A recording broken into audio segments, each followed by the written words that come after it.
అదే RTV app వార్తల్ని క్షణాల్లో చదివే అవకాశం ఉంటుంది. ఒక న్యూస్ పేపర్, ఒక టెలివిజన్ ఛానల్ మీ చేతుల్లో ఎప్పుడూ ఉంటాయి.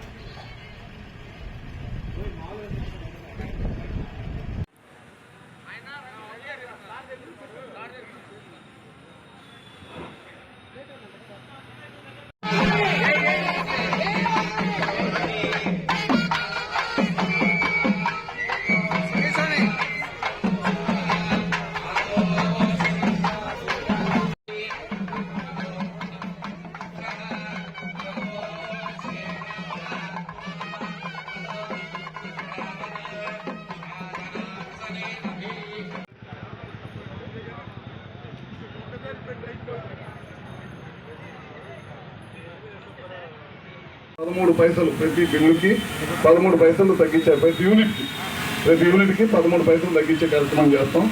రాబోయే రోజుల్లో ఇంకా పెద్ద ఎత్తున, ఎందుకంటే పోయినసారి దాదాపు 9 సార్లు కరెంటు బిల్లు పెంచారు. మన ప్రభుత్వం అధికారంలోకి వచ్చిన దగ్గర నుంచి ముఖ్యమంత్రి గారు కానీ లోకేష్ గారు కానీ మేమందరం కలిసి ఎప్పుడు కూడా కరెంటు బిల్లు ఎట్లా తగ్గించాలనే దాని మీద పనిచేసాము. పనిచేసిన తర్వాత నిన్నటికి దాదాపు 926 కోట్లు ఎప్పుడు కూడా ట్రూ అప్ ఛార్జెస్ అంటారు, మేము ట్రూ డౌన్ ఛార్జెస్ అని తగ్గించాలనే ఉద్దేశంతో కష్టపడి పనిచేసాం. దాని వరకు మంచి ఫలితం వచ్చింది.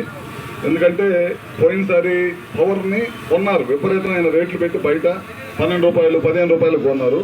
ఆ భారం అంతా లాస్ట్ ఎవరి మీద పడింది అంటే వినియోగదారుల మీద పడింది. వినియోగదారుల మీద పడి విపరీతంగా కరెంటు పెరిగింది. మేము వచ్చిన తర్వాత కూడా సంవత్సరం 3 నెలలు వాళ్ళు వేసిన డబ్బుల్ని ₹15,000 కోట్ల పైన డబ్బుల్ని మీ మీద భారం పడతా ఉంది. అది తగ్గించడానికి చాలా యుద్ధం చేయాల్సి వచ్చింది అన్నమాట. అందుకే నేను అడుగుతుంది ఏంటంటే మాకు చేత అయినంత పని మేము చేస్తూ ఉంటాం. మీరు కూడా ప్రతి ఇంటి మీద ప్రభుత్వం కూడా సబ్సిడీ ఇస్తుంది. 1 కిలోవాట్కి వచ్చేసరికి 30,000, 2 కిలోవాట్కి వచ్చేసరికి 60,000, 3 కిలోవాట్లకు 78,000.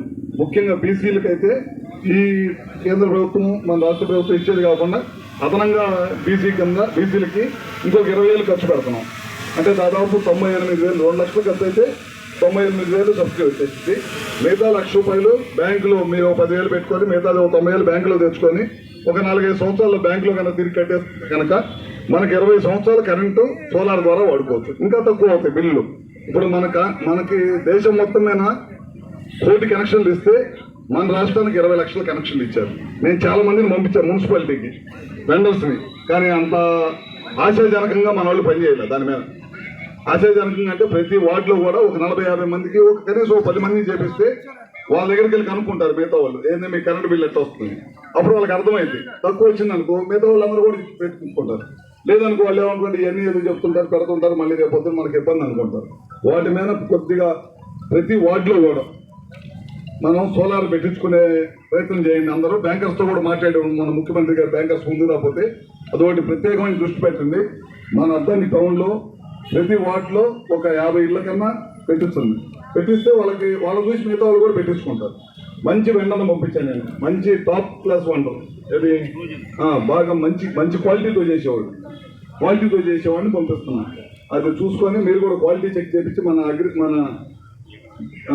ఏడీ గారు డిఈ గారు ఉంటారు, వాళ్ళతో కూడా చెక్ చేయించండి. జాగ్రత్తగా చేపిస్తే గ్యారంటీ మంచి మార్పు వచ్చింది. ఎన్ని మార్చాం ఇప్పుడు కరెంట్ పోల్స్ ఎన్ని వేసాం?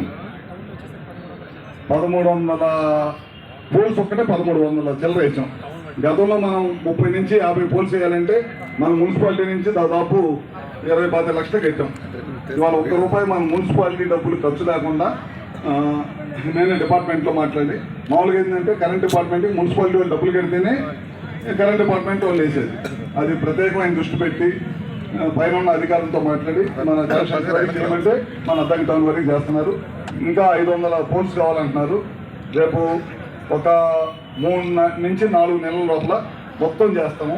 మొత్తం పోల్స్ చేతి తగులుతున్నాయి, ఎక్కడైనా కరెంటు తగులుతుంది చేతికనే ఎక్కడ ఇబ్బంది లేకుండా మొత్తం పోల్స్ 2000 పోల్స్ చేయిస్తాం. 2000 పోల్స్ మొత్తం వేపిస్తాం. మొత్తం లో వోల్టేజ్ లేకుండా చేస్తాము. అక్కడ మనకి ఇప్పుడు ఇక్కడ సబ్స్టేషన్ కడుతున్నాం. ఇక్కడ ఒకటి దాదాపు ఎన్ఎస్పీలో సెమీ ఇండోర్ సబ్స్టేషన్ కడుతున్నాం. 4.5 ఎన్ని కోట్లు అవుతుంది? 6 కోట్లు ఖర్చు పెట్టి కడుతున్నాం. ఇక్కడ మన దామారపాలెంలో ఒక సబ్స్టేషన్ కడుతున్నాం. టిట్కో ఇళ్ళ దగ్గర కూడా ఒక సబ్స్టేషన్ కడతాం. 3 చోట్ల 3 సబ్స్టేషన్లు కడతాం. లో వోల్టేజ్ లేకుండా అన్ని చోట్ల ట్రాన్స్ఫరాలు అప్గ్రేడ్ చేస్తాం. 25 ఉంటే 50. ఎందుకంటే ఇళ్లలో ఏసీలు, ఫ్యాన్లు, ఇల్లు పెరుగుతున్నాయి, జనాభా పెరుగుతూ ఉన్నారు కాబట్టి దానికి తగ్గట్టే పెంచుకుంటూ వెళ్తాం అన్నమాట. ఇవన్నీ ఈ ప్రభుత్వం వచ్చిన తర్వాత అధికారంలోకి వచ్చి చేస్తున్నాం. ఇవాళ దాదాపు మనం స్కూటర్లు అంతకుముందు ఎన్ని ఇచ్చాము? 98 మందికి అంతకుముందు స్కూటర్లు ఇచ్చాము. ఇప్పుడు ఒక 30-35 మందికి మన అర్థానికి టౌన్లో కానీ లేకపోతే మన రూరల్ మండలంలో కానీ ఇస్తాం. ఇవన్నీ కూడా దాతల సహకారంతో, ఏమన్నా నేను సైకిల్ ఇచ్చినా దాతల సహకారంతో ఇచ్చాము. దాదాపు ఇవన్నీ కూడా పేదలకు ఏ విధంగా కూడా ఇబ్బంది లేకుండా ఉండాలనే ఉద్దేశంతో ఇస్తున్నాం.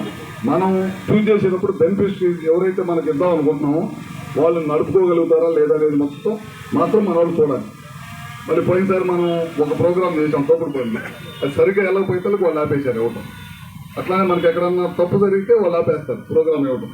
ఇవన్నీ చాలా కంపెనీలో ఉన్నాయి. వాళ్ళని అడిగి తలా 5 లక్షలు, తలా 10 లక్షలు మన నెట్క్యాప్ వాళ్ళు, లేకపోతే మన సోలార్ వాళ్ళు, అట్లానే బయట కంపెనీ వాళ్ళు, అట్లా దాదాపు 10-15 కంపెనీల వాళ్ళు సహాయ సహకారంతో చేస్తున్నాం. ఇవన్నీ కూడా తప్పకుండా రాబోయే రోజుల్లో ఏ ఒక్క దివ్యాంగులకి ఇబ్బంది లేకుండా తప్పకుండా అందరికీ ఈ విధంగా సహాయం సహకారం చేయడానికి ఈ ప్రభుత్వం ముందుకు ఉందని చెప్పి తెలియజేసుకుంటూ ఇట్లానే ఈ అమ్మాయికి ఈ కష్టం మన కాన్ఫరెన్స్లో ఇద్దరికి ఇప్పుడు వచ్చింది.